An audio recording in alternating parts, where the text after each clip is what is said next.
What does it take to publish in the Journal of Finance?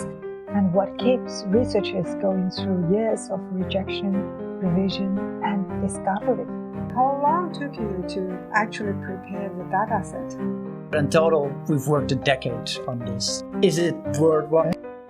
Dear listeners, welcome back to Insights Out with Dr. Jen. In this episode, we go behind the scenes with Dr. Tim to hear the story behind his publication, his PhD journey, the challenges of academic research and publishing, and of course, his insights out for aspiring PhD students and researchers. If you haven't listened to episode 19 yet, I highly recommend going back to hear the fascinating story told in Tim's paper on banking reputation and mortgage-backed securities in 18th century Netherlands. Now, Tim, let's go back to the beginning. First of all, when you started the PhD, do you know you are going to do this? I knew it in advance. When I started the PhD, already before, we were looking at this kind of story. So I knew I was going to work on this particular financial crisis. I was majorly involved in economics and in history. And while doing that in university, I met some really good researchers and doing some assistance work for them. And they showed kind of how you can combine this research on history and the research on the economics into one project. So it was not really a specific moment that I knew it, but what was very important is just meeting these professors that were super helpful and super good in guiding me towards this key project. When you started your PhD journey, do you already clarify your research question? No. In the first year? Not really. So we had an idea of the topic and case to study, but not really a very crystal clear research question. So the strategy was really, okay, this is a super interesting story and it's like all the similarities with the global financial crisis. Somebody should really study that in detail, but we're not exactly sure what the question is or what exactly we're going to learn from it. But it's definitely interesting and we will definitely find a way to frame this into an interesting research question. Did you study the data first, then work out the research question, or you have a research question, then go to looking for the data? Because it's in such a historical world, it's quite difficult to decide. Yeah, it was a bit in between. So I didn't have a clearly defined research question, but had a research topic, right? So I could kind of write down a very broad sort of vague research question, as in, what happened during that other financial crisis that was also caused by mortgage-backed securities? So it's not very specific, but there was a very clear idea what to research. Let's now try to find the data. When I read your paper, I was surprised. Back in 1750, yes, they have such a detailed data because you said your data set is the only very comprehensive data that so far actually compiled together the whole intermediation chain of mortgage-backed securities from the investors to the bank and then to the originator and to the borrower to the end. That's really surprising to me. How they could keep that such good data. Yes, you're right. The data collection was absolutely key. And that we have all this beautiful data, I mean, it wasn't ready for us to pick it up, right? It was there, but it was a massive amount of work to all collect this and actually build the data set that we needed for this research. The data is there. Where specifically? It's in archives, kind of libraries, archives, where they hold all the old documents, not all, that they have in the past found worthwhile to keep, right, instead of throwing away. And so a reason why these records of our research setting are so well preserved is because issuance of these mortgage-backed security so the collateral were plantations in the Dutch colonies. So you have to imagine that the Dutch had these colonies far away in the Caribbean, right? So the only way of communicating between these Caribbean colonies and the Netherlands was via paper, right? There's no phone, there's no internet. Everything has to be recorded written down.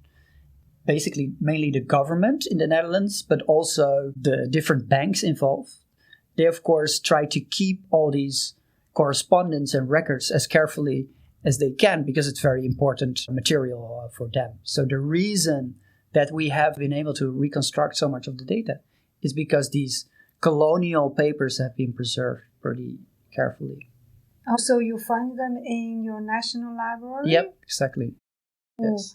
But you constructed the database Exactly. by reading all those archives. Exactly. So there, all these records, the paperwork is in the archives, and then we have to go to these archives, and we have to, like you say, we're going to read all these mortgage contracts and to record what is exactly the mortgage sum and who's getting the mortgage, who's giving the mortgage, what is the interest rate, and we have to put all that in a database, right? And there's definitely 5 years ago, there was not much AI that can help you, and still it's not, you have to do a lot of manual work. So you personally basically read every contract and write down the things that you need to write down in your database? Well, I had a lot of help from research assistants as well. Oh, okay. But so there's many people who have helped building this data set. But yeah, we basically did it all by ourselves. Manually. Oh my God. Historical data can be tricky even you read, right, carefully. At that time, they speak English or local Netherlands language? Mostly Dutch, mostly the local language, and some English as well. Mostly Dutch. Yeah. So you have all the Dutch assistants. Yeah, and even for the Dutch people, it's quite hard because the Dutch language isn't the same as 250 years ago, right? So this is old Dutch. It's actually it's doable, but you have to have a little bit of experience with reading this stuff. Yeah. Okay. How long took you to actually prepare the data set? Right? Well, different parts of the data set have been added over the years, but in total, we've worked a decade on this. Probably almost a decade to build the data set. Really? Mm-hmm. Oh my God. That's a hard work. So Journal of Finance can tell the valuable information in this. Well, when you read those sources, how do you validate them for such an old-time data? You just basically trust those documents, right? Yeah, do you cross-check or something? We cross-check where we can, and these are official contracts. Right? We literally take the contract from the archive. So the contract is the original data. Like there will be an error once in a very, very, very few times, but not a lot. As I talked to you, I found decades to prepare a data set. Those are things surprise me, right? When you read those old files, is there anything you find very surprising? Wow, I never expect that things to come. Particular anecdotes. There's funny things. There's sometimes especially when reading the correspondence, there's some personal stuff in between the more business-like correspondence, or there is a grocery list or those kind of funny things. Most notable studying this particular setting is that this colonial world where these plantations was very hard work. It was not the world we know, right? It was also in terms of like violence. And these plantations the labor on these plantations was actually done by enslaved people. So most of these people, they forcibly shipped from Africa, brought them to the Caribbean and put them to work on these sugar and coffee plantations in the Dutch colonies. These people were forced to work on these plantations, didn't get paid. So the violence and painful stories that come out of that are very impressive about studying these archival documents. Wow. So then do not only like nowadays a loan agreement. You are reading related letters, not official documents, like you have to collect or select the useful information. Yeah, we have to collect the useful, but it's also very important for us to understand how the whole securitization and the intermediation works. So we also want to read a lot of the correspondence, just the letters that the managers of these plantations write to the people who lend them money, and so to get a very good idea how this all works. And while reading that correspondence, you hear also get a feeling of all these stories of what happens on the plantations and how these kind of societies organized in ways that are very difficult for us to understand right now. In another way, it seems that the Dutch people are very advanced in finance back 200 years ago. How they value a plantation, the valuation? Imagine you have a plantation and you want to get a mortgage. You want to borrow some money to invest more in your plantation. Then what you need to do is get an official appraiser, somebody that's appointed by the local government. And that person is basically going to inspect your plantation and value every specific asset on your plantation. They're also going to look at exactly how many sugar cane or coffee trees you've planted on your plantation, and these are going to be just valued according to current market values, all the assets of the plantation. Also included enslaved people, that's just an asset, that's the collateral. They add up all the values of all the assets of the plantation, and then that's the appraised value. Pretty much what we do these days. Very similar, Very right? similar. Yeah, no wonder they said the financial center was in Netherlands back in 18th century. Now, we give enough background about your data, your research question. Can you briefly introduce us? What is your research about? And what did you do? And what is the key findings? Yes. As I said, we were really inspired by what happened in the global financial crisis, right? It became clear that these mortgage-backed securities had basically played a very important role in blowing up the system. So these bankers in the US, they were giving mortgages to homeowners, right? And these mortgages were bundled into packages and then in packages sold to investors. What had happened in the United States at the same time was that while all this credit was flowing to these homeowners, the prices of the homes was increasing very rapidly, and people kind of missed how this asset bubble was going accordingly to the credit bubble, and the asset values were very much driven by how much credit went to these homeowners, and then at some point the system collapsed. Now that was very shocking, and we, in the aftermath, were trying to understand what happened in this global financial crisis. It became clear that there was an important problem, the agency problem in this securitization chain. So basically, the bank, they can package these mortgages, sell them to an investor, and from that point onwards, the bank does not have an exposure anymore against the mortgage, which means the bank isn't going to care that much anymore whether the mortgage that they provided is ever going to be repaid to the holder of the mortgage, because that's somebody else anyway. Yeah, they sold to investor. Investor now is a risk taker of everything. Exactly. But the originator of the mortgage didn't really have a very good incentive to give good mortgages, because if the borrower didn't repay, that was somebody else's problem. So what we saw, what was a bit surprising, is that all these banks were very deeply involved in this, selling these pretty low quality mortgage-backed securities. Even the highest reputation bank, Morgan Stanley, Goldman Sachs, they all sold these securities which were pretty poor quality. Like these borrowers, they didn't have much money, they didn't have much income. Yeah, subprime. Subprime shit, basically. And so we hadn't expected that, because you'd expect that Goldman Sachs is very concerned about their reputation. They're not going to sell very low quality securities to investors because it will definitely hurt their reputation. Yet they didn't seem bothered by that much. They all did it. So that was one very surprising factor in the global financial crisis. What we went to do is to study this same very similar credit boom. It was also driven by mortgage-backed securities, but then 250 years earlier.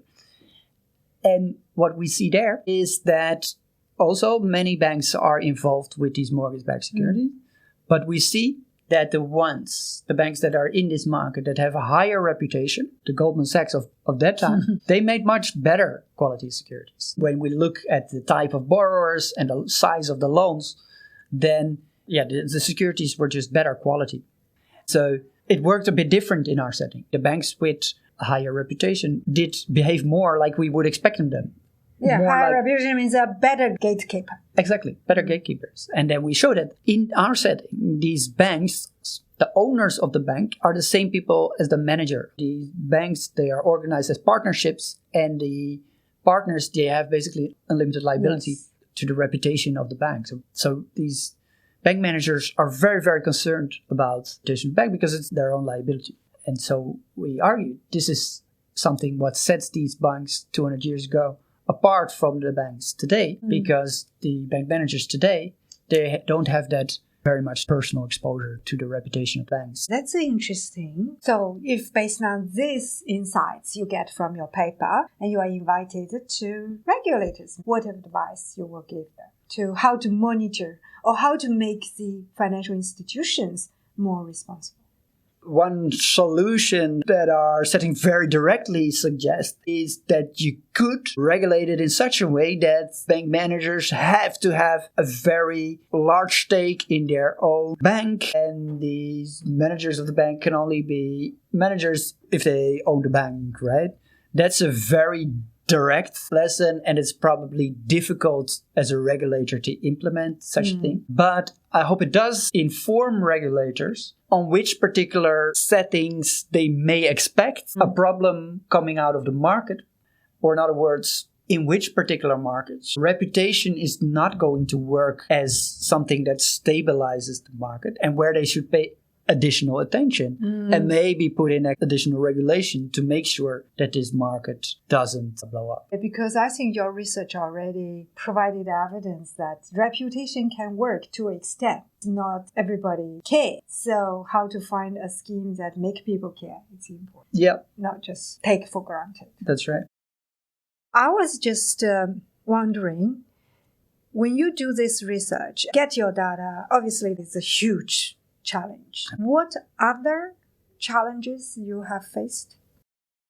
I guess the challenge is, like I said, we've been working on this same project for such a long period of time. So it's a challenge to keep at it, right? To keep yourself motivated and keep working and trying to do our best to fully research every little part of this whole story and keep ourselves believing in fully developing this research project as much as we can. When you see other people publishing a paper or somebody did something and you just put all your energy and focus on such a great, grand paper, but there's no recognition in the middle, you have to keep working. How you motivate yourself, as you said?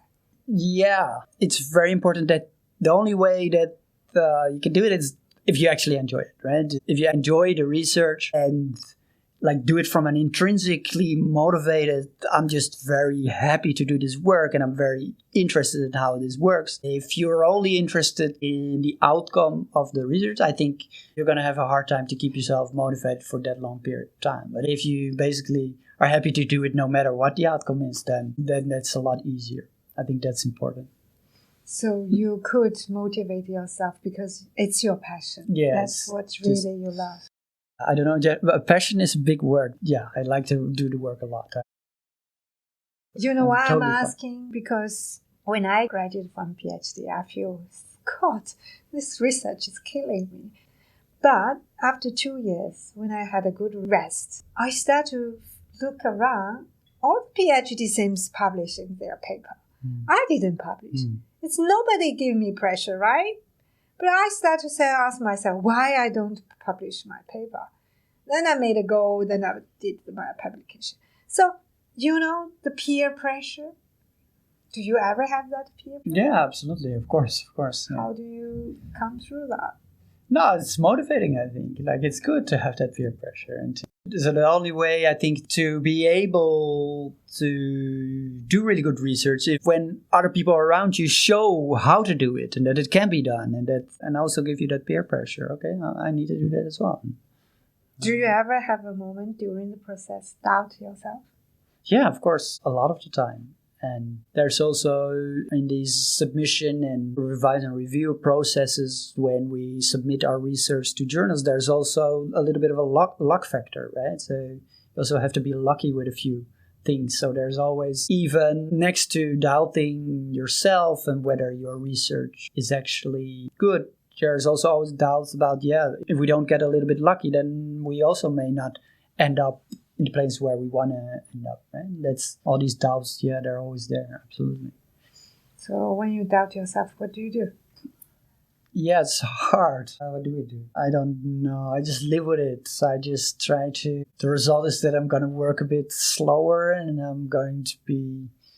It's also good to do some things that are not your research, right? If you doubt yourself a little bit too much for a while, you can put the research aside and do some other stuff. And you'll get over it in a day or in a week or a month. And then you can go back to the research. Is that why you are in the gym now? Exactly. That's right. Every day, the daily rhythm is also like like confidence rhythm, right? In the morning, I'm more confident. So in the afternoon, I feel tired. Definitely doubt myself. So they better go to the gym. Yeah, but I'm so happy for you. Finally, everything paid off. Yeah, thank you, Jennifer. Seriously, I'm so happy because I know how hard the research is. Not all hard work getting paid off. Absolutely true. There's so many things being done behind the scene. Nobody can see, and sometimes you just need that little bit recognition to keep you moving forward. Absolutely. Yeah, so you did well. You did well.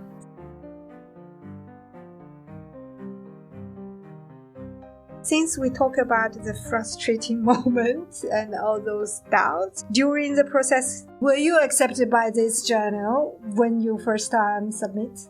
Have you ever been rejected by them? In this particular paper, we actually did get into, not in one round, we did get this round of resubmission.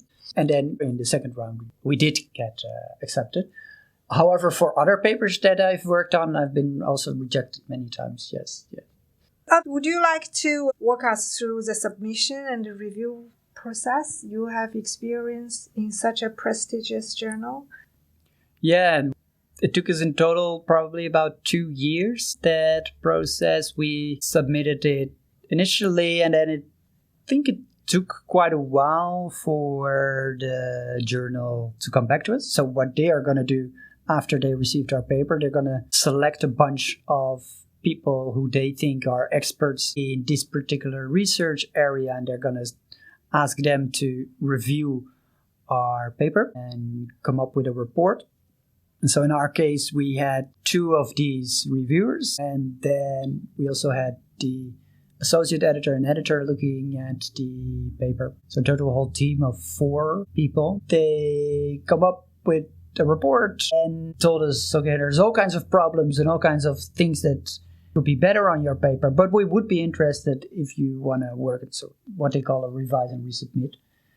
I guess the most difficult thing in that research report that we had to explain better what we actually learned from this historic case. And it was not the case that we should just better write it down or explain it. We should also show with additional research and additional tests what exactly we can learn from this historical financial crisis. So we worked on that for a long time. It meant that we had to collect a whole bunch of additional information and data. Does that specifically relate to bank reputation? You have to use the extra, I read your paper, if the personal involvement is reduced, that part. Exactly. It was about that personal involvement and the personal reputation of these people. You're exactly right. So we had a measure for the bank reputation, but we looked up much more data on the bank owners and the bank managers, the individuals that were on the tool. The goal was that we had to better explain what we can actually learn. Our perspective was, if we understand better what the individuals' incentives were, some individuals, of course, are more kind of exposed to the reputation of the bank than others. And then we can really show that this personal connection, that this personal exposure is important. So we had to collect a whole bunch of additional information about the individuals. Of course, took us a very long time again. That was one of the main challenges. And then we did that and revised the whole paper, sent it back. After that, actually, the reviewing team was very happy with how we changed the paper. And they basically told us after the first revision, okay, this is a paper that we want to publish, and there's a few things that we want to look at again, but this is something we can work with. Yeah, so when you received that review, revised, resubmit comment, what was your thought? There are two approaches, right? You can ignore and go to a lower ranking paper, or you take the harder ways to revise. That's a very easy decision for everyone. We would always try to get it, right? As long as there is a small chance that we go for it. In a way, the riskier choice, I guess. So the riskier in the sense you have to invest a lot of additional time. But then the payoff is very large as well, right? What we teach our students, higher risk, higher return. You're a risk taker. But you said it's an easy decision. Easy. That means before you start this project, you already aimed at general finance, right? That's right. So what makes you so confident that this definitely is the top? Well, project is very unique. So that's something that journals, of course, will be very interesting. But yeah, in the end, what made me confident is that I have such great co-authors. They are very, very good and experienced and have published before in these very good journals.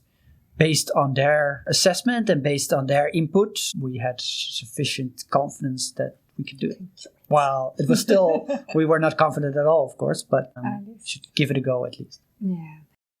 Although they give you idea, they want to see something, but how you finalize to execute that revision idea is actually still a creative way to do that, right? So how did you figure out that you will use marriage or the inheritance? The people died, the partner's son will inherit, that kind of short-term measure to enhance your robustness test. How did you come up with those ways? Yeah, exactly. It's like you say, in that process, the presentations that we did in the meantime were very helpful. So the first step, I guess, is, okay, we want to understand more about these individuals, so we're going to collect as much information about them as much as we can, right? And then based on the data that we can get, okay, what kind of pieces of information could be helpful here to do some kind of test where we want to test this exposure to reputation. When we come up with a couple of things and present this to a new audience, then they are going to come up with some comments. And so maybe we have to dump a few of our ideas that we initially had because people didn't find it very convincing. And maybe in this audience, also some people come up with another way of looking at it and suggesting an additional test that we could do with the data that we had been able to collect on these individuals. But it's mainly on your side, right? You collect feedback, but finally you guys decided that two extra measures. Yeah, because when I read the whole paper, I was just, these guys are smart. How did they figure out these things? When I look at the bank reputation in proxy, I was laughing. I said, it's very much like a current mentality. Use location of the bank address. How did you think of that thing? Yeah, so it's the challenge is with limited information, you have to kind of get the best out of it, right? The nice thing about Amsterdam, where all these banks are located, is that all these old canals and all the old houses are still there, right? So if you go and walk there and you look at these old bank mansions and you think, oh yeah, this and it looks so nice. This guy was clearly richer than that guy, right? So we can probably use this as a good measure. Yeah, because while I was laughing to myself, I said, nowadays, all those scam people, they will choose the most expensive building and then people look at the building thinking they are reputable. But it works 200 years ago, right? Yeah, that's right. Maybe not now. Right. Okay. So I indeed find you guys very smart. So how do you explain this? Are you thinking because you are smart, this paper is such wonderful, or something else combined? My co-authors are very smart. Definitely that's important, but at least as important is the time investment. And so if you work on something for such a long time, you really, really, really understand it very well, just because of the time you've invested. And if you stare long enough at all these different data you have about the individuals, then you can always come up with some kind of idea that may look very smart to other people, but you've just spent a lot of time on thinking about it, right?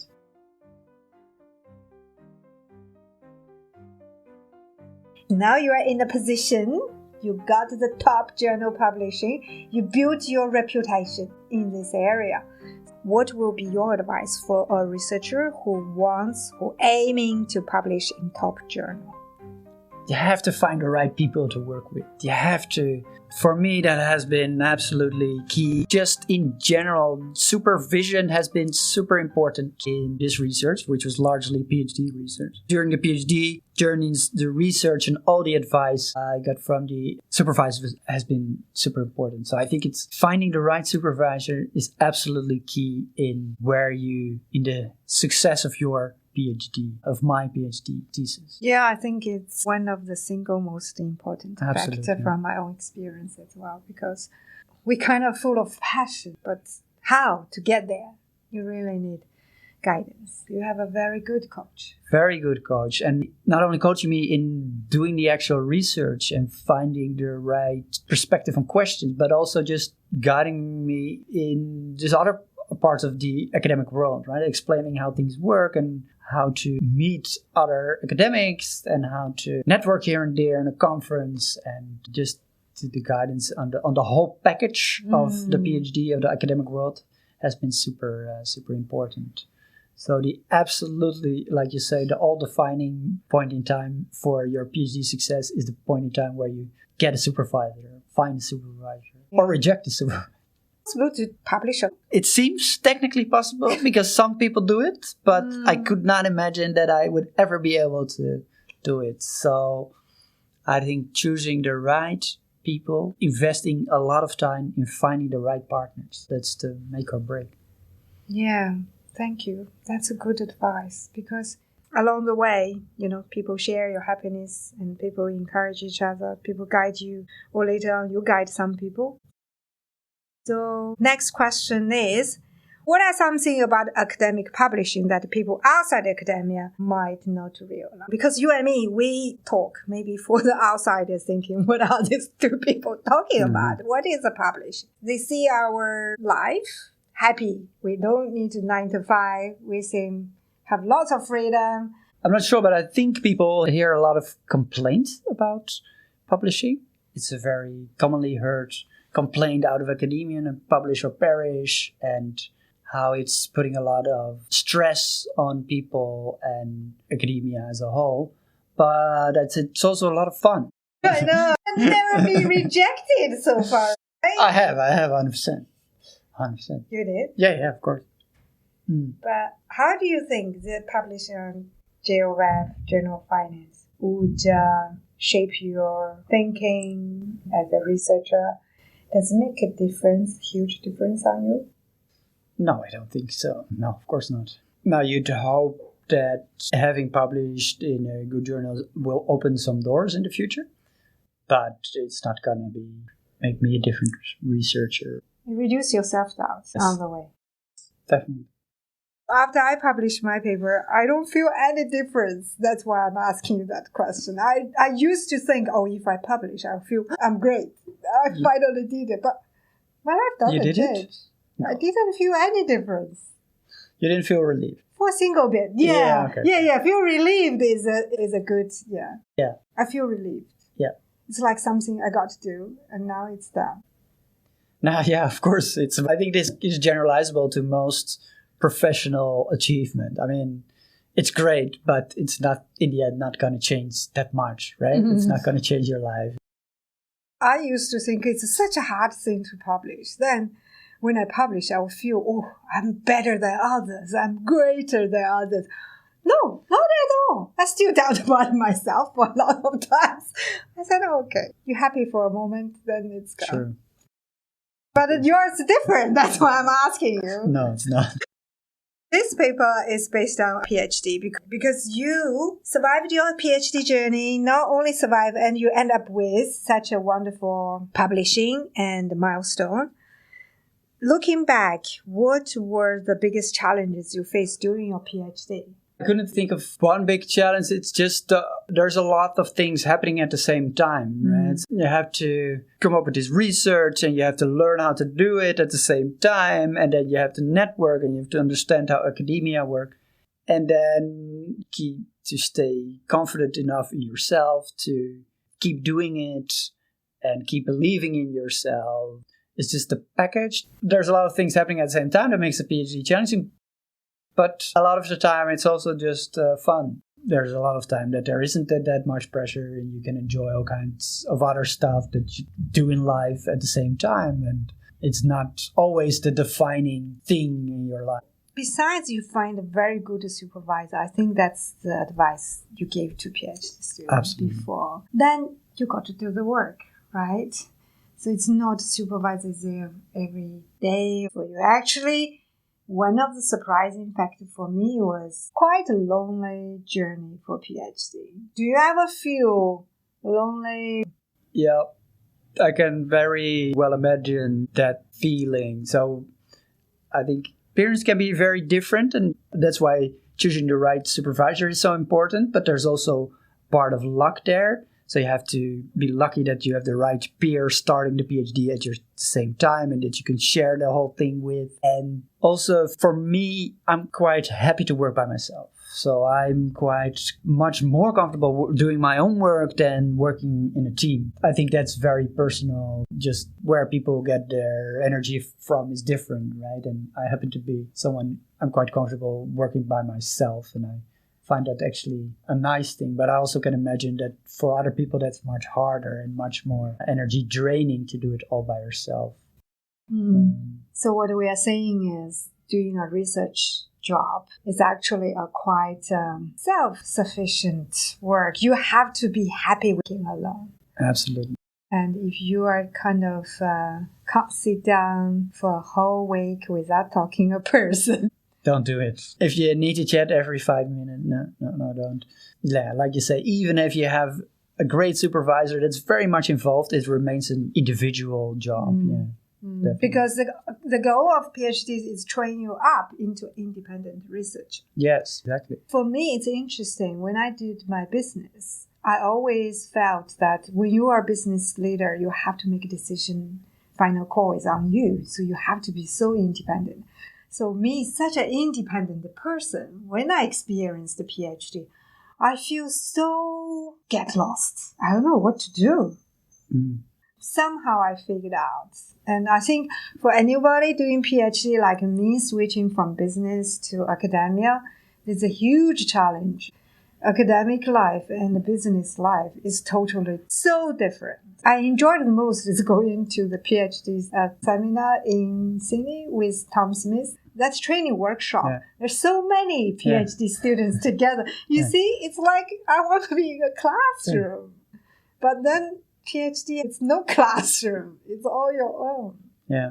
No, that's actually right. I do actually think that later in the academic career, it becomes more teamwork and it becomes more where you have to kind of work together with people and guide other people in doing more work. But so I want to say the PhD is probably the most individual part of the academic career.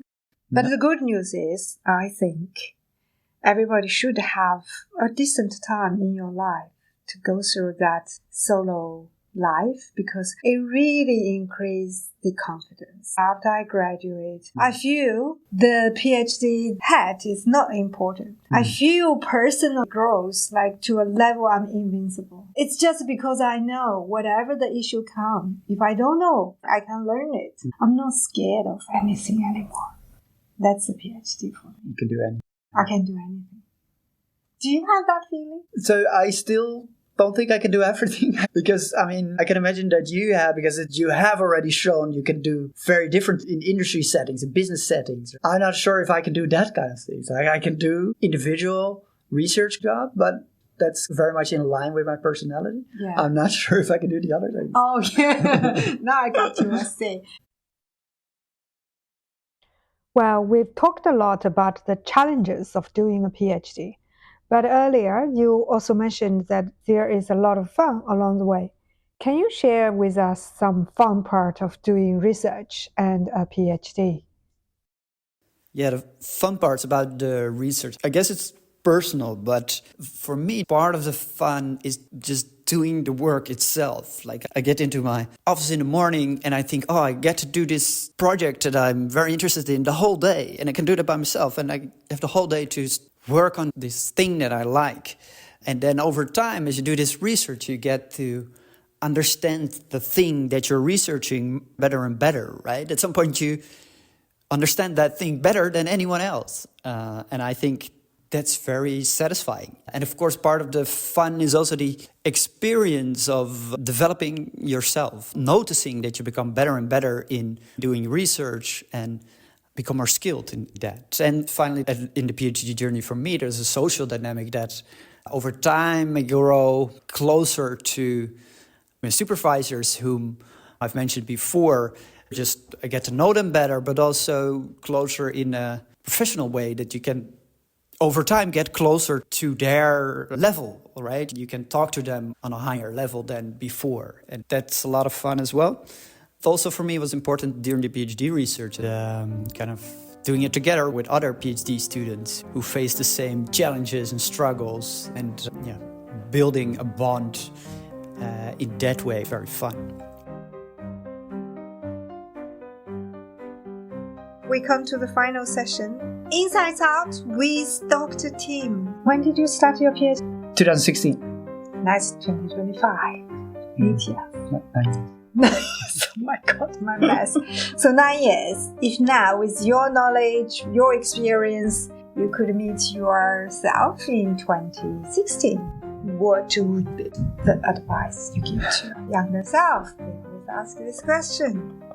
Yeah, I'm actually glad I cannot talk to that younger self. If my younger self would known in advance that it would take such a long time over this whole research project, I'm not sure if I would be able to keep myself motivated. Right? One motivator is that you always think that the end is closer than it actually is. So you say, if you know it takes such a long time, it would be much harder to motivate. So I should be happy that I cannot talk to my younger self. Okay, let's see this one.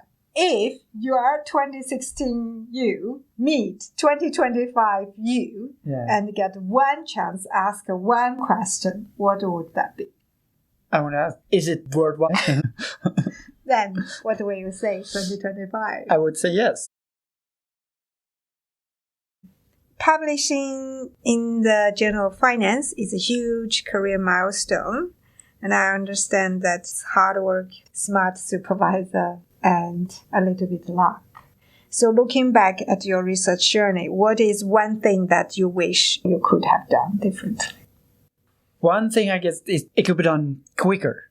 So in terms of productivity, and keep doing productive work and not spending a lot of times on the unproductive stuff. So I guess what I could have done is just early on really study or kind of set some time apart to better understand my own productivity and my own time allocation and how to evaluate my own productivity at the end of the day and that kind of task, right? I think I've spent a lot of time wasted, basically, or with low productivity. So I think I could have invested more in time management or productivity management.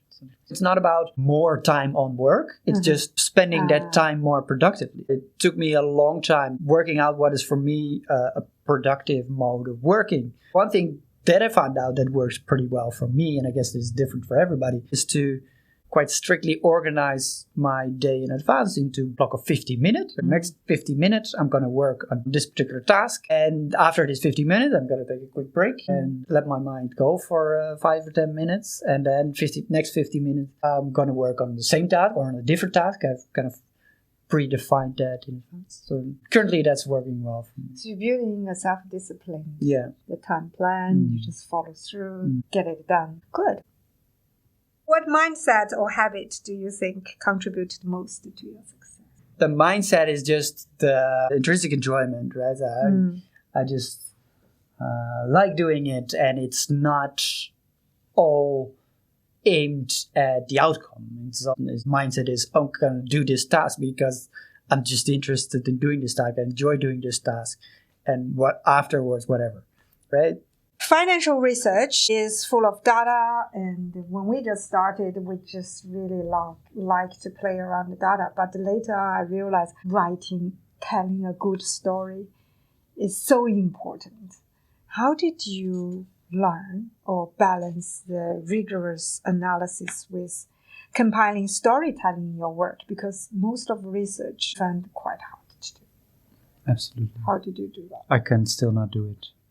I can still not tell a proper story. Like I can putting down an argument into a convincing a linear paragraph by paragraph and to make that sound into a convincing story. It's just, I don't know. I have no advice here. I suspect it's an art, that talent that I just do not have. I wish I had a magic trick, but yeah, it's an art. You have to keep just writing in different way. Yeah, I found it's very hard. So many times I write my draft stuff. Yeah. I guess this is one thing that people don't know. We actually, what the people are reading on the final published product, how many times? How many times? How many pages that have gone straight to the bin before that's, yeah, exactly. Yeah, that's the part people don't know. Okay, we find it.